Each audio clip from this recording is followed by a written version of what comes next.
Bienvenue dans ce nouveau tutoriel sur les fonctions date avec le tableur Microsoft Excel. Alors, si vous arrivez nouvellement sur la chaîne, je vais vous inviter de vous abonner, d'activer la cloche de notification pour ne manquer aucun tutoriel, de partager, de liker également et pourquoi pas de me laisser en commentaire vos retours d'expérience, vos avis ou alors les thématiques que vous souhaitez qu'on aborde très prochainement afin de vous permettre de devenir performant en entreprise grâce à la puissance du tableur Microsoft Excel. Alors pour cette présentation sur les fonctions date, j'ai prévu une présentation PowerPoint pour comprendre les généralités des fonctions date. Et puis nous allons basculer sur le fichier Excel où nous allons aborder maintenant de façon pratique les fonctions date les plus essentielles, les fonctions date piliers que j'ai recensées dans le cas pratique sur Excel. Alors je vais vous inviter de télécharger le fichier d'application Excel dans la description si vous souhaitez passer à l'action et gagner en performance. Je vous recommande d'ailleurs. Pour ceux qui souhaitent aller beaucoup plus loin, vous aurez des liens intéressants dans la description que je vous invite également de découvrir si vous souhaitez passer à un cap supérieur de performance en un temps record. Alors, les fonctions date sur Excel. Ce que vous devez comprendre déjà, c'est que Excel considère les dates que nous rentrons dans des cellules ou dans des cases comme des chiffres. Ça, c'est ce qu'il faut déjà comprendre d'entrée de jeu. Lorsque vous entrez une date sur Excel, l'algorithme interprète cette date comme un chiffre. En effet, pour Excel, 6 heures, par exemple, est une fraction de 24 heures, donc un quart.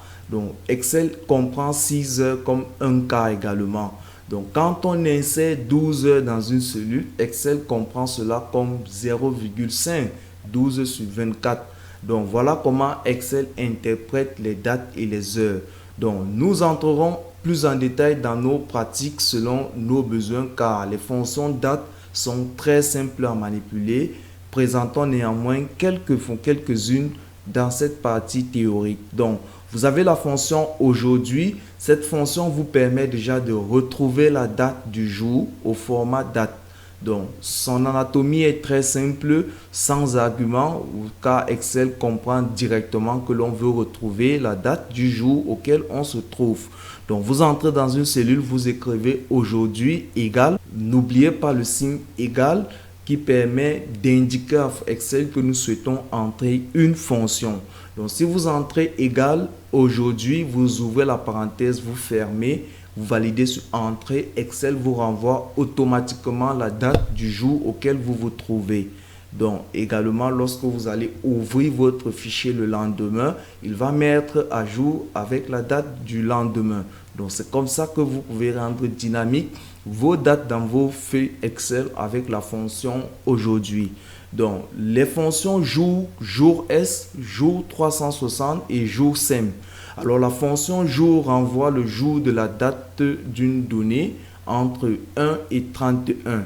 Donc, égal jour S calcule plutôt le nombre de jours entre deux dates.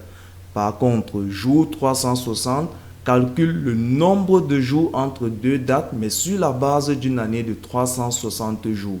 Donc, 12 mois de 30 jours.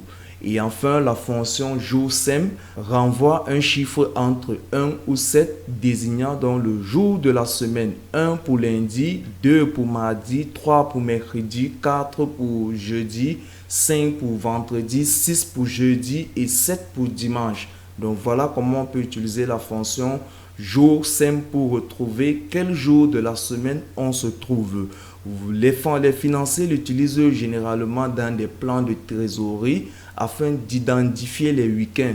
Jour SEM va vous permettre d'identifier les week-ends dans vos plans de trésorerie et vous éviter de faire donc des prévisions pour ces journées puisque vous le travaillez peut-être pas les dimanches, pour certains pas les samedis.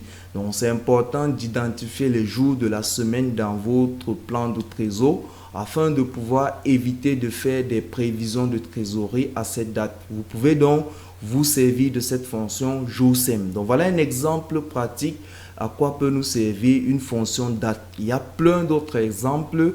Nous reviendrons avec des cas beaucoup plus pratiques sur cette chaîne Excel Coaching. Je vous invite de vous abonner, d'activer la cloche de notification pour ne pas manquer ces prochains cas pratiques à venir dans cette chaîne Excel Coaching. Nous continuons donc avec la fonction NB jour ouvré. Comme son nom l'indique, cette fonction renvoie le nombre de jours ouvrés entre deux dates. Donc, c'est aussi très simple. On peut vouloir toujours dans le cadre des analyses financières retrouver le nombre de jours entre deux dates afin de calculer la portion au prorata en fonction du nombre de jours, peut-être d'un crédit ou alors d'une créance. Voilà à peu près à quoi peuvent également nous servir cette fonction NB jour ouvré. Donc, c'est aussi très intéressant. Son anatomie se présente comme sur la figure ci-dessus. Donc, une date de départ, une date de fin et les jours fériés comprises entre ces deux dates afin que Excel puisse nous renvoyer donc le nombre de jours ouvrés entre deux dates. Pour finir, il est important de mentionner que vous devez passer à l'action si vous souhaitez évoluer, vous souhaitez apprendre ces fonctions.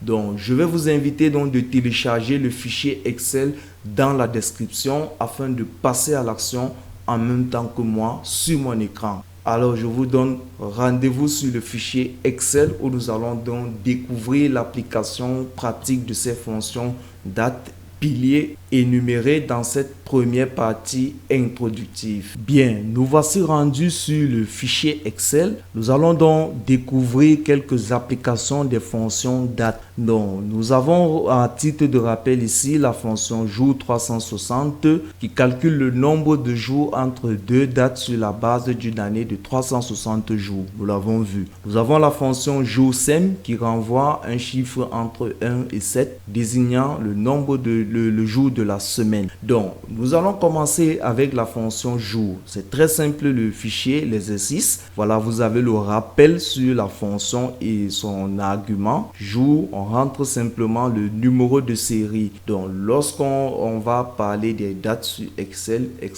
le jargon, c'est le numéro de série. Donc, un numéro de série sur Excel correspond à une date précise. Donc, ici, on souhaite extraire la date du 21 mars 2023. Le 21 mars 2023, c'est bien le 21.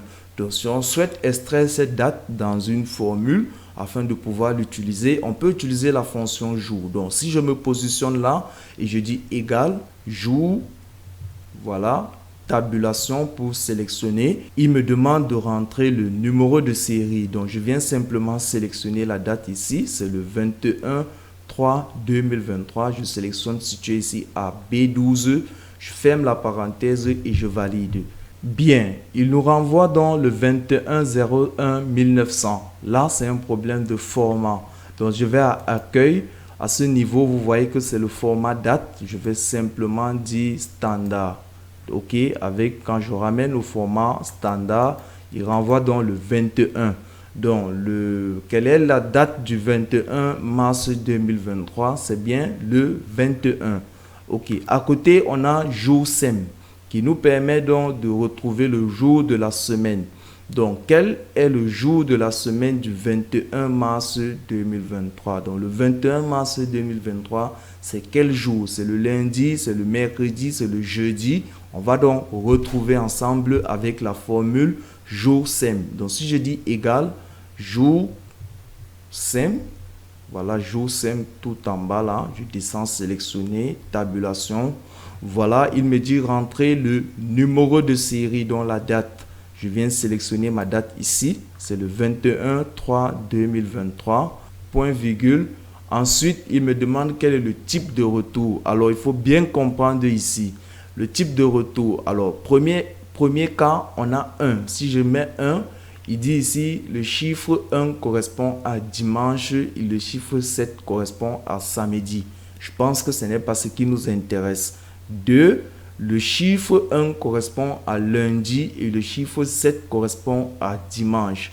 3. Le chiffre 0 correspond à lundi et le chiffre 6 à dimanche. Donc, je pense que le retour qui nous intéresse, c'est le deuxième retour. Donc, je viens simplement sélectionner le deuxième. Il dit 2, où le chiffre 1 correspond à lundi et le chiffre 7 correspond à dimanche. Ça, c'est donc le type de retour. Je ferme la parenthèse, je valide entrée. Il me dit donc que c'est 2. Donc 2, c'est simplement dans le mardi. Lundi 1, mardi 2. Donc le jour le 21 mars 2023 était un mardi. Donc ensuite, quel est le nombre de jours entre le 1er janvier 2023 et le 21 mars 2023? Nous souhaitons savoir le nombre de jours et on a donc vu qu'il y a deux cas de figure. Soit jour S avec S pour simplement retrouver sur une année de 365 jours, soit jour 360 pour retrouver si on est sur une année de 360 jours. On ne souhaite pas tenir compte des mois à 31 jours. Je pense que chez les financiers, dans le cas de gestion de trésorerie, on prend souvent le cas d'une année à 30 jours standard pour calculer les intérêts au prorata du crédit, de l'emprunt, pardon. Donc, à ce niveau, si je dis égal, donc on va voir le premier cas, jour, simplement avec S, tabulation. La date fin, je commence par la date fin. La date fin, c'est le 21 mars 2023, point virgule, et la date début, c'est le 1er janvier 2023. Je ferme la parenthèse et je valide entrée. Il me dit donc qu'il y a 79 jours pour une année normale entre le 1er janvier 2023 et le 21 mars 2023. Donc, si on utilise la fonction jour 360 maintenant, égale jour 360, jour avec S toujours, et 360, je sélectionne là en double-cliquant simplement sur la formule. Ensuite, ici, attention, il dit rentre d'abord la date de début. Donc là, c'est tout à fait le contraire. Jour S, on commence par la date fin et puis la date de début. Par contre, jour 360 pour une année de 360 jours, nous commençons par la date de début, donc le 1er janvier 2023, qui se trouve dans la cellule A16, point virgule. Ensuite, la date fin, c'est le 21 janvier, le 21 mars 2023, point virgule. Ensuite, donc, quelle est la méthode? Valeur américaine ou valeur européenne, méthode européenne. On va prendre la méthode européenne vraie et je ferme la parenthèse, je valide donc entrée. Donc, il me dit qu'il y a 80 jours entre ces deux dates. Donc, voilà comment on peut retrouver le nombre de jours entre deux dates. Donc, selon notre besoin. Enfin, donc, nous avons la fonction NB jours ouvrés. Nombre de jours ouvrés entre deux dates. Nous allons voir égal NB. NB, c'est le générique des fonctions statistiques nombreux. Nous allons revenir sur ces fonctions dans d'autres tutoriels. Donc, NB jours ouvrés, c'est ici. Je sélectionne là. Il me dit donc de rentrer la date de départ. On part du 1er janvier 2023, point virgule, et la date fin. Voilà. Et point virgule, s'il y a des jours fériés, on va mentionner. Bon, on va faire simple. Je ferme la parenthèse et je valide entrée. Donc, il me dit donc qu'il se trouve donc 57 jours ouvrés entre ces deux dates. Il a tenu compte des week-ends. Donc, nous avons pris ces mêmes dates ici. Nous avons vu qu'il y a 79 jours, nombre de jours entre les deux dates sur une année de 365 jours, 80 jours pour une année de 362 jours et 57 jours ouvrés entre ces deux dates. Donc voilà un exercice qui vous permet de regrouper toutes les fonctions piliers dates que je vous invite d'implémenter, d'appliquer, de passer à l'action, de revoir à plusieurs reprises si vous souhaitez maîtriser du bout de doigt ces fonctions dates qui peuvent vous aider dans vos travaux quotidiens. Donc, vous avez le fichier Excel à télécharger dans la description avec plein d'autres liens pour ceux qui souhaitent passer à un cap supérieur de performance grâce à la puissance du tableur Microsoft Excel. C'était Hervé Njouya, promoteur du programme Excel Pro Academy. J'aide des personnes motivées qui souhaitent booster leur niveau de performance en entreprise grâce à la puissance du tableur Microsoft Excel. Ceci via le partage de ma modeste expérience, la formation et les coachings.